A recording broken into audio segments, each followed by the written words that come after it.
Good morning! Kumusta mga kalakbay? So, nandito na tayo ngayon sa bus terminal papunta ng Sagada.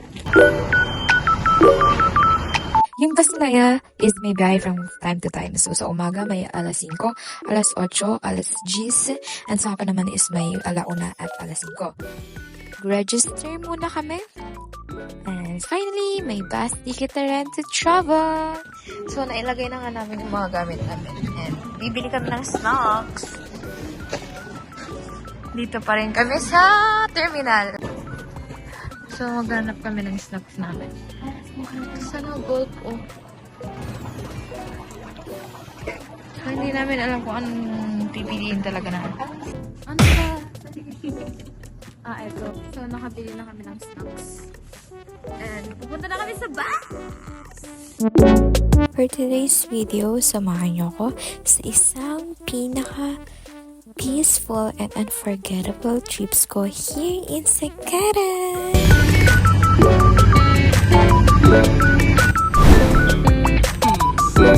And we're here. Nakarating na nga kami. Nandito na nga kami ngayon sa Kapal at under renovation ba? Di siya bukas ngayon, guys. So, babalik tayo in another day. So, magre-ready na ako para pumunta sa church. So, dito na nga kami ngayon sa St. Mary. Ito na nga tayo sa loob ng St. Mary Parish ng Sagada Mountain Province. Sa taas. So, walang masyadong mga tao ngayon kasi nga Friday and it's weekdays. Kaya wala kayong nakitang masyadong tao na bisita, na turista dito. And so, tinakpan na nga nila yung mga course para sa upcoming Lenten season. So, ito ay isang Episcopal church. Kailan po na-build tong church? 2000 na ay 1904 eh. Kasi yung centennial 2004. 2004 po. So, tapos na dito yung centennial nito. The Church of St. Mary the Virgin is the main Episcopal here in Sagada Mountain Province. And gaya nga na sabi ni Kuya, it was built noong 1904. This notoriously Anglo-Catholic under Frederick Staunton's leadership, but Frost introduces new devotions for their regular Sunday worships.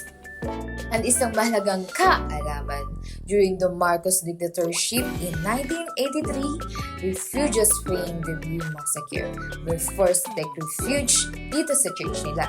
So this church has its own significance talaga kahit taon pa man. Ganda ng ambience katulad ko. Malita ba?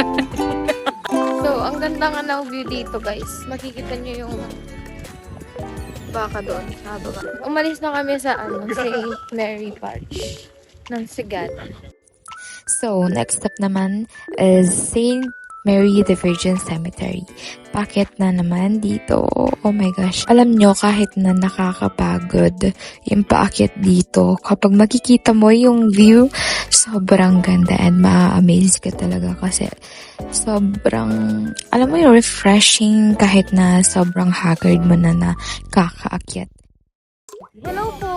Permission po to take a video. So guys, yung mga nandun na ate kanina is from BSU din. And OGT sila dito. So guys, nakapasok na kami dito sa church. So party pa rin siya ng St. Mary. The Church of St. Mary the Virgin Cemetery. Ayan guys, dito. So limited lang yung mga voices namin kasi nga sacred siya. Kahit kami ngayon sa taas. Let's go there. Tignan natin kung anong naghihintay sa amin sa taas. And walang katapusang paakyat to. Usually, every feast day ng mga nagsusunog sila dito sa area na to. So yan, kapag nakikita nyo during November 1 at 2, nagsusunog talaga sila. So guys, sa wakas umaraw na din. So nandito na nga kami sa tutok ng St. Mary's Parish of Cemetery. And then, nakikita nyo yung mga libingan nila. Umabot pa siya ng World War II Veterans Tomb for those who sacrificed their lives and services that people may live in peace. This site is dedicated to you. So, tataas kami ngayon doon para tingnan pa yung iba pang pwedeng makita. Mga tao may mahal sa buhay dito na binibisita. I hope kahit pa paano they could feel okay kasi parang comfort na rin sa kanila yung napakagandang tanawin na makikita dito sa cemetery. Pwede kang bumaba. Meron palang history ng hanging coffin na yan. So, nandito kami sa Antarctica.